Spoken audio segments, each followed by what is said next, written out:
ఒక యుగ పురుషుడు, ఒక పర్పస్ కోసం పుట్టిన వ్యక్తి ఈరోజు చనిపోవడం జీర్ణించుకోలేకపోతున్నాం. రామోజీరావు గారు నాకు 40 సంవత్సరాలుగా తెలిసాయని. ఆయన అనునిత్యం సాధన చేసింది, సమాజ హితం కోసం పనిచేశారు, ఈ తెలుగు జాతి కోసం పనిచేశారు. ఒక మామూలు గ్రామంలో పుట్టి, సాధారణ కుటుంబంలో పుట్టి, ఒక అసాధారణమైన వ్యక్తిగా తయారు కావడమే కాకుండా ఆయన ఈరోజు చూస్తే ఒక వ్యక్తి కాదు, ఆయన ఒక వ్యవస్థ కింద తయారయ్యారు. ఆ రోజు ప్రారంభించింది మనం ఒకసారి చూస్తే మార్గదర్శితో ప్రారంభించి, మార్గదర్శి అయిన తర్వాత ఈనాడు ప్రారంభించి, అదే మాదిరిగా ప్రజా చైతన్యాన్ని మనం చూస్తే ఈరోజు రాష్ట్రంలో ఏ ఇంట్లో కూడా నిద్ర లేస్తానే ఈనాడు చదివితే తప్ప బయట వచ్చే పరిస్థితి ఉండదు. అంటే ఆ విధంగా ప్రజల్ని చైతన్యవంతులు చేయడానికి కానీ, విజ్ఞానవంతులు చేయడానికి కానీ అనునిత్యం సాధన చేశాడు. ఆయన ఏ పని చేసినా కూడా నేను మొదటి నుంచి కూడా చూశాను, రాజీ లేదు.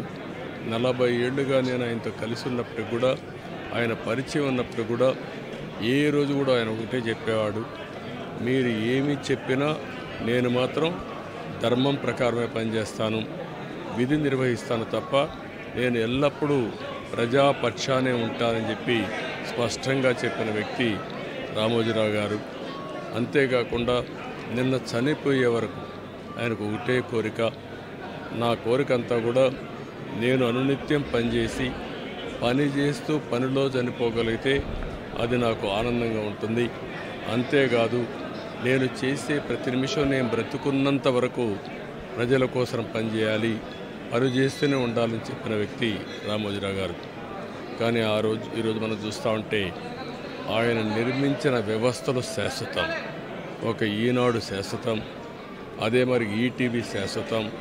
ఇది కాకుండా చిత్ర పరిశ్రమ కూడా ఎనలేని సేవలు అందించాడు.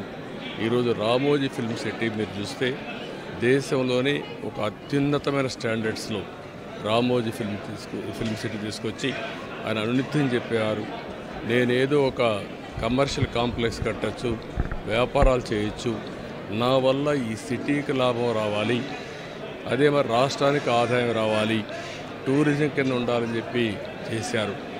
అలాంటి ఒక మహానాయకుడిని ఈరోజు పోగొట్టుకున్నాం. తెలుగు జాతి వెలుగు, తెలుగు వారి గుండెల్లో చిరస్థాయిగా ఉండే వ్యక్తి, అలాంటి వ్యక్తిని పోగొట్టుకోవడం చాలా బాధ అనిపిస్తుంది. ఏదేమైనా ఆయన ఇచ్చిన స్ఫూర్తి ఉంది. నా జీవితంలో ఎన్నో సంఘటనలు, నాకు ఎప్పుడైనా క్లిష్టమైన సమస్య వస్తే ఆయనతో నేను కన్సల్ట్ చేస్తే దాన్ని ఏం చేయాలనో ధైర్యాన్ని ఇచ్చే వ్యక్తి అతను. అందుకే మొన్న కూడా మీరు చూస్తే ఎప్పుడు ఎన్నికలు వచ్చినా కూడా ఆయన ధర్మాన్ని ఆయన నిర్వహించాడు. ఆయన ఎప్పుడు కూడా ధర్మం సైడే ఉన్నాడు, అదేవిధంగా పనిచేశారు. అందుకే ప్రజల్లో కూడా ఒక అచంచలమైన విశ్వాసం ఆయన పైన. దానికి కారణం ఆయన జీవితం మొత్తం ఆయన సంపాదించిన విశ్వసనీయత. అలాంటి వ్యక్తిని పోగొట్టుకోవడం చాలా బాధేస్తుంది.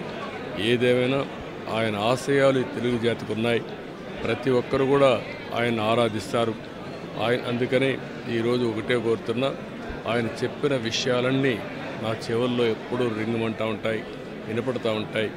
తప్పకుండా మళ్ళా తెలుగు జాతిని ఏ విధంగా ముందుకు తీసుకుపోవడానికి, అదే మరి ప్రత్యేకంగా ఆంధ్రప్రదేశ్ నష్టపోయింది, ఆ రాష్ట్రాన్ని అభివృద్ధి చేయడానికి రామోజీరావు గారు ఇచ్చిన స్ఫూర్తితో ముందుకు పోతానని చెప్పి తెలియజేసుకుంటూ, మరొక్కసారి ఈనాడు ప్రేక్షకులకి, ఈటీవీ ప్రేక్షకులకి, రామోజీరావు గారి ఈరోజు ఈ సంస్థలో పనిచేసే సిబ్బందికి, అదే మరి కుటుంబ సభ్యులందరికీ కూడా నా ప్రగాఢ సానుభూతి తెలియజేస్తున్నా.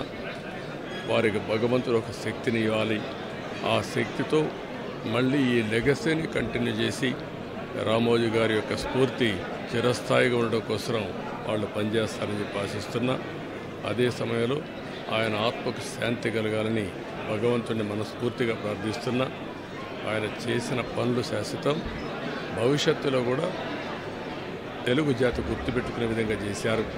అలాంటి ఆయనకు మనశ్శాంతి కలగాలని భగవంతుడిని మనస్ఫూర్తిగా ప్రార్థిస్తూ, తెలుగువారి అందరూ ఆశీస్సులు ఉన్నాయి, ఆ ఆశీస్సులు ఆయనకు ఎప్పుడూ ఉంటాయని చెప్పి కూడా కోరుకుంటూ అందరి దగ్గర సెలవు తీసుకుంటాం. ఆయన మృతి వార్త తెలియజేశారు. చాలా దిగ్భ్రాంతిని కలిగించింది, చాలా బాధ కలిగింది. ఎందుకంటే నేనేం కోరుకున్నానంటే ప్రమాణ స్వీకారం తర్వాత వచ్చి వారికి కలవాలని అనుకున్నాను. ఆ పాప ఆయన ఎంత ఇబ్బంది పెట్టారు ప్రభుత్వాలు గత దశాబ్దన్నర కాలంలో. పాప ఆయన ఎన్ని తట్టుకొని ప్రజలకి చైతన్యం చేసి ఆయన అండగా నిలబడ్డారు. ఒక మహోన్నతమైన వ్యక్తి. ఇప్పుడు ఆంధ్రప్రదేశ్లో కానీ భారతదేశంలో ఎక్కడైనా సరే, ముఖ్యంగా ఆంధ్రప్రదేశ్ తెలంగాణకు సంబంధించి తెలుగు రాష్ట్రాల్లో ఏ జర్నలిస్ట్ ఉన్నా అది ఈనాడు స్కూల్ ఆఫ్ జర్నలిజం నుంచి వచ్చే రూట్స్ దానికి ఉంటాయి. అలాంటి కొన్ని వేలాది మంది జర్నలిస్టులని తెలుగు రాష్ట్రాలకు అందించిన మహానుభావులు.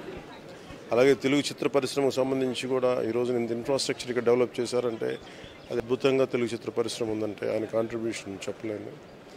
ఇలాంటి చేస్తున్న వ్యక్తిని ప్రభుత్వాలు గత 15 సంవత్సరాల్లో చాలా ఇబ్బంది పెట్టినాయి.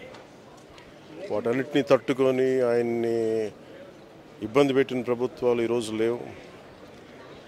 ఆ విజయం ఆయనకి తెలియజేయాలని అనుకున్నాం, చేసి లోపల దురదృష్టం ఇలా జరిగిపోయింది.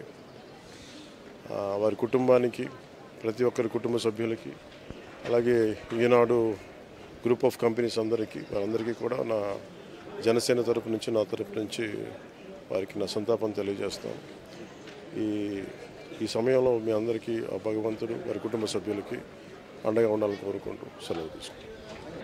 నెక్స్ట్ ఎలాగా అటు ప్రతిదీ ఆయన ఆలోచనల్ని అక్షర రూపంలో పెట్టుకుంటూ ఉంటుంటారు. ఆయన అలాగా నిరంతరం ఈ సొసైటీ గురించి తన నిబద్ధతలో ఆయన ఏర్పరచుకున్న కొన్ని ఆశయాల్ని వాటిని సిద్ధించడం కోసం, వాటిని ఆశయాలు నెరవేర్చుకోవడం కోసం ఆయన చేసే ప్రయత్నాలు అవి అంతా ఇంత కాదు. ఆ రకంగా ఆయనలో ఆ రోజున అంత అబ్బురపడిపోయినటువంటి ఆ చిన్న పసి బాలును కూడా నేను చూడగలిగాను. ఇట్లా ఈ రోజున ఆయన లేరు మనకు అన్నది ఒక తీరని లోటు. ఇది ఆయనకి, ఆయన కుటుంబానికే కాదు, యావత్ తెలుగు జాతికే ఒక పెద్దని కోల్పోయారు, ఒక గొప్ప వ్యక్తిని కోల్పోయారు, ఒక మహాశక్తిని కోల్పోయాం మనందరం. ఈ సందర్భంగా ఆయన ఎక్కడున్నా సరే ఆ స్వర్గంలో ఉంటారు, మన దరిదాపులోనే ఉంటారు, మన దగ్గరే ఉంటారు, మనకు తోడుగా ఉంటారు. ఆయన ఆత్మకు శాంతి చేకూరాలని వాళ్ళ కుటుంబ సభ్యులకి, వారి సిబ్బందికి, వాళ్ళ అనుయాయులకి, ప్రతి ఒక్కరికి నా యొక్క ప్రగాఢ సానుభూతిని తెలియజేస్తున్నాను. మాత్రం వదిలేసి ఆయన స్వర్గస్థులైనారు.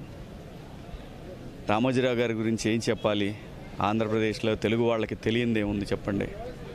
అటువంటి ఒక మహనీయుడు మనిషిగా పుట్టిన తర్వాత 10 మందికి మన వల్ల కానీ, మన సాయం వల్ల కానీ, లేదంటే మనం నిర్మించిన సంస్థల వల్ల కానీ నలుగురికి ఉపాధి కల్పించడం అనేది అది సామాన్యమైన విషయం కాదు.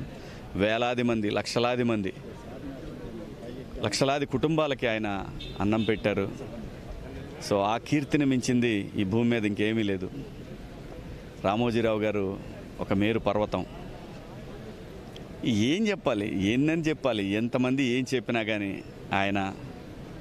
ఆయన గురించి గొప్పగా చెప్పి ఆయన్ని తగ్గించడం అనేది నాకు కరెక్ట్ అనిపించట్లా. ఆయన గొప్పవాడు కాదు, ఆయన కారణ జన్ముడు. వ్యక్తులు గొప్పవాళ్ళు, మంచివాళ్ళు, చెడ్డవాళ్ళు ఉంటారు. ఆయన కారణ జన్ముడు. సో అటువంటి కారణ జన్ముడు ఉన్న సమయంలో పుట్టడం, మనిషిగా పుట్టడం నా అదృష్టం. ఈ సంస్థలో 5 సినిమాలు చేశాను, ఒక వెబ్ సిరీస్ చేశాను, మళ్ళీ ఇంకో సినిమా హీరోగా చేస్తూ ఉన్నాను. సో ఇంతకంటే ఏం భాగ్యం కావాలి మనిషికి? ఆయన చూపించిన బాటలో 10 మందికి సాయపడాలనేటటువంటి, సమాజానికి ఉపయోగపడాలనేటటువంటి ఆయన వేసిన బాటలో మేమందరం కూడా పాఠాలు నేర్చుకుంటూ ముందుకు వెళ్తూ ఉన్నాం. వారి ఆత్మకి శాంతి కలగాలి. వారి కుటుంబ సభ్యులందరికీ కూడా ప్రగాఢ సానుభూతి తెలియజేస్తూ జోహార్ రామోజీరావు గారు, జోహార్ రామోజీరావు గారు, జోహార్ రామోజీరావు గారు. Thank you. రాష్ట్రం ఒక అద్భుతమైన నిండు మనసుతో ఆశీర్వదించే వ్యక్తిని కోల్పోయాం. అనేక సందర్భాల్లో తెలుగు భాష గురించి, మన ప్రాంతంలో పరిశ్రమ రావాలన్న ఒక పట్టుదల, మీడియాకి ప్రత్యేకంగా ఒక సామాజిక బాధ్యత ఉందని దాన్ని గుర్తించడమే కాకుండా ఎంత కష్టమైనా సరే విలువలతో ఆయన జర్నలిజం చేశారు. అదేవిధంగా ఇటువంటి ప్రాంతంలో ఆ రోజుల్లో ఆయనకున్న విజన్ తోటి అంతర్జాతీయ స్థాయిలో స్టూడియోల నిర్మాణం, భారతదేశంలోనే ఎక్కడా లేని విధంగా నిర్మాణం చేసి ఈ ప్రాంతానికి వెన్ను తీసుకొచ్చే విధంగా ఆయన నిలబడిన తీరు మనందరం కూడా గర్వపడాలి. తెలుగు భాష పైన ఆయన చేసిన ప్రయత్నం, ఆయన ఏ విధంగా కృషి చేసేవారో నాకు ప్రత్యేకంగా శాసనసభాపతిగా ఉన్నప్పుడు తెలుగు భాష చర్చల్లో ఎక్కువ వాడాలని నేను చేసిన ప్రయత్నాన్ని ఆయన ఆ రోజుల్లో కాల్ చేసి మరి అభినందించారు. సో రామోజీరావు గారికి నిజంగా మనందరం కూడా రుణపడి ఉండాలి. ఈ రోజుల్లో ఇంత కమర్షియల్గా వ్యవహరిస్తున్న రోజుల్లో కూడా ఆయన నీతి విలువల కోసం నిజాయితీగా నిలబడిన వ్యక్తి. మా అందరి తరఫున వారి కుటుంబానికి మనస్ఫూర్తిగా మేమందరం ఎప్పుడు అండగా నిలబడతాం. ఆయన ఏ విధంగా కోరారో అటువంటి వ్యవస్థ నిర్మాణం కోసం ఖచ్చితంగా మీ అందరం కూడా కలిసి ఈ ప్రయాణంలో ముందుకెళ్తాం.